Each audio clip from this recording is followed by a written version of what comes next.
Welcome to the IT Career Energizer podcast. For anyone who wants to build and grow a career in IT, develop and improve your strengths and skills, be inspired and motivated by the successes of others, manage your career progression, and achieve your IT career goals. And now, your host, Phil Burgess. Welcome to episode 88 of the IT Career Energizer podcast. My guest on today's show is Simona Cotin. Simona is a developer advocate for Microsoft and an Angular enthusiast. She is passionate about knowledge sharing and has mentored at workshops for Women Who Code and NgGirls, and is also co-organiser of the JavaScript London meetup. So Simona, can I ask you to expand on that brief summary and tell us a little bit more about yourself? Hi, Phil. Hi, everyone. Thank you so much for having me, and thank you for the lovely introduction. So, as you mentioned, I work as a developer advocate at Microsoft, where basically my job is to make sure that we're building great developer experiences in the cloud for web developers. And I do have a huge passion for teaching and for sharing knowledge with everyone. But in particular, I enjoy doing that with groups like Women Who Code. And there's another one that I've started mentoring at, which is absolutely fantastic. I highly recommend for everyone to check out codebar, which is a group for people from underrepresented groups. It has an amazing community. Right. How long have you been doing the mentoring? Well, I guess it's been a couple of years now. It's not necessarily something that I do on a daily basis in an organized environment, but it varies from me being at a hackathon, me being at a meetup, maybe catching up with people that I'm actively mentoring, even like one-to-one. So it depends on the context. Sure. Okay.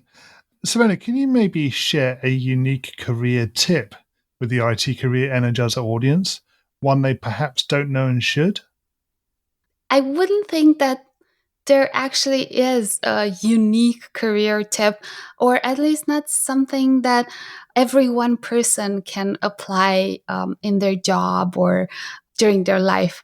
It very much depends and varies on someone's experience, personality, maybe location. But with that in mind, I think we can all equally benefit from just putting ourselves out there. And by that, I mean contributing to open source projects or sharing our knowledge through different platforms, but also being active in our local communities as well as on social media platforms. If you were talking to somebody maybe at the start of their career, what would you recommend to them as probably the easiest way to begin that process? I would recommend instantly, right now, this very second, create a GitHub account and start following some of the projects that you're most passionate about or that you've used in the past or that you're curious about. Create a Twitter account and start following the creators of that tech or of those projects. And then maybe open meetup.com and understand which are the meetups that are happening around you. Yeah, that's great advice. So, Simona, can you maybe tell us about your worst IT career moment and what you learned from that experience? I'm actually lucky enough not to have been in such a position. Most of the work that I've done and the teams that I've worked on have had a positive contribution to my career. But if I had to maybe look back and choose something that I would do differently, that would probably be my very first job. And the reason I say that is not because I didn't work with an amazing team on a very good project, but because the technology that I was using and the work that I was doing was focusing on desktop applications. At the time, I was very passionate about the web. So working on something that doesn't bring you as much joy is probably not great. So one thing that I would change is basically, even during university, I would find someone to mentor me. I would find someone to chat about which are my passions, chat about what are the opportunities that are available for me out there, and make a more informed decision on the job that I'm taking on when getting out of university. Yeah, that's interesting to hear. I think the different ways you can use a mentor to actually help you in your career. I think you've mentioned a couple of things there that potentially people don't consider. I think a mentor can be used in like as a support advice. It's like a friend that wishes the best for us. Yeah. Okay, so moving away from your worst IT career moment, can you maybe tell us about your IT career highlight or greatest success so far? Oh, that's super easy. That is basically the job that I have right now. It's the best thing that has happened to me. And that's because of many reasons. But one of them is the team that I'm working on. And I think you're going to notice throughout this chat, I've mentioned the team that I'm working on a lot. And that's because I think that it's very important to be surrounded by people that you can learn from.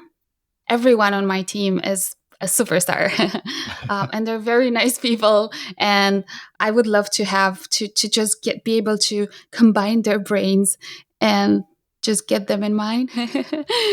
Well, that's the advantage of working on a great team, though, isn't it? You can actually benefit from the great minds working together.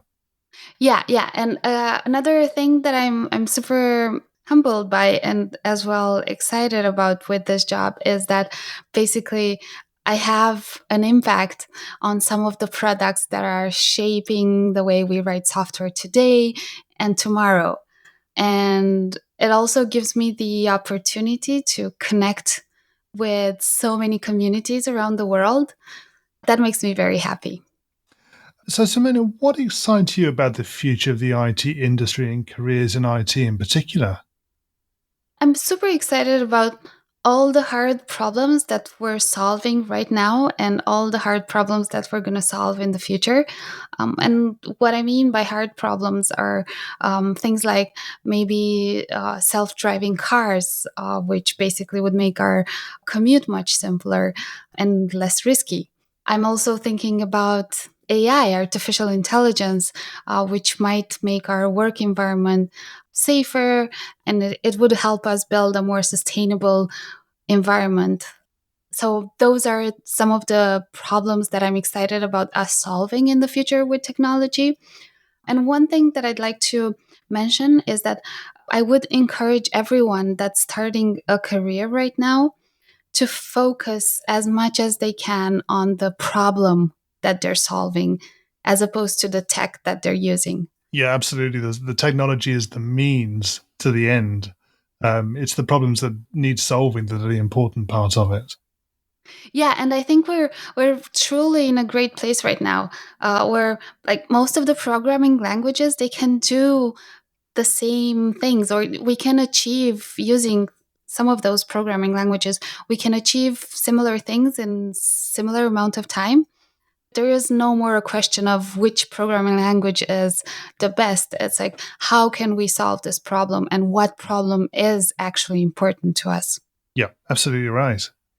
We're going to move into the reveal round now. Are you ready for this? Sounds like fun. So, what first attracted you to a career in IT? Well, I loved mathematics. I was really bad at anything related to literature. And my only option at that time was economics. But then I learned about this cool thing, computer science and algorithms, and I fell in love with algorithms. What is the best career advice you've ever received? Embrace failure. I come from a culture where a culture of perfection and shaming failure, but I think that there is no growth without failure. So that was a hard lesson for me to learn, but I think it's one of the most important ones. That's interesting you talk about that in particular. I think if you talk to people who are very seasoned in the IT industry, they will have experienced a lot of projects that haven't necessarily gone the way they expected. And they probably learned more from those than the ones that have been successful. Yeah. If you were to begin your IT career again right now, what would you do? I would focus more on learning machine learning because I think there's so many things or so many problems, interesting problems that we can solve. with machine learning. Sure. And what career objectives are you currently focusing on? Well, since I mentioned machine learning, I'm focusing more and more on machine learning and understanding how we're using it to solve problems. But at the same time, equally, I'm focusing on connecting to communities and having an impact through the work I'm doing on Azure. And what's the number one non-technical skill that has helped you in your career so far? I would say that communication and communicating and being a huge fan of people has helped me a lot throughout my career. Sure. Simona, can you maybe share a parting piece of career advice with the IT Career Energizer audience? I think that never stop learning and building stuff. Just enjoy yourself, have fun, and while you're doing that, maybe solve some interesting problems. And be meaningful and intentional about what you're spending your time on. And finally, what's the best way we can find out more about you and connect with you? You can find me on Twitter at Simona_Cotin. So that's my first name _ my surname. I talk mostly about tech there. I'm also on Twitter, Instagram, Facebook. All my profiles are public. Yeah, I think that's everywhere. Simona, thank you so much for joining me on the IT Career Energizer podcast today. It's been great chatting with you. Thank you, Phil. It's been a pleasure. As always, my thanks go to my guest on today's show. You'll find a show notes page for today's episode on the IT Career Energizer website, which will be itcareerenergizer.com/e and then the number of today's episode. I also want to thank you for your continued support. It's always great to hear from listeners, particularly when they have suggestions about potential guests or ways to improve the show. And this was one of the reasons for creating the new IT Career Energizer Community Facebook group. I'm really excited about taking the podcast forward, and I hope that you'll continue to support and listen to the show as it continues to change and evolve.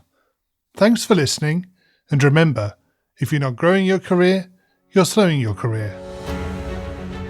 Thanks for listening to the IT Career Energizer podcast. To find out more about building a successful career in IT, visit itcareerenergizer.com.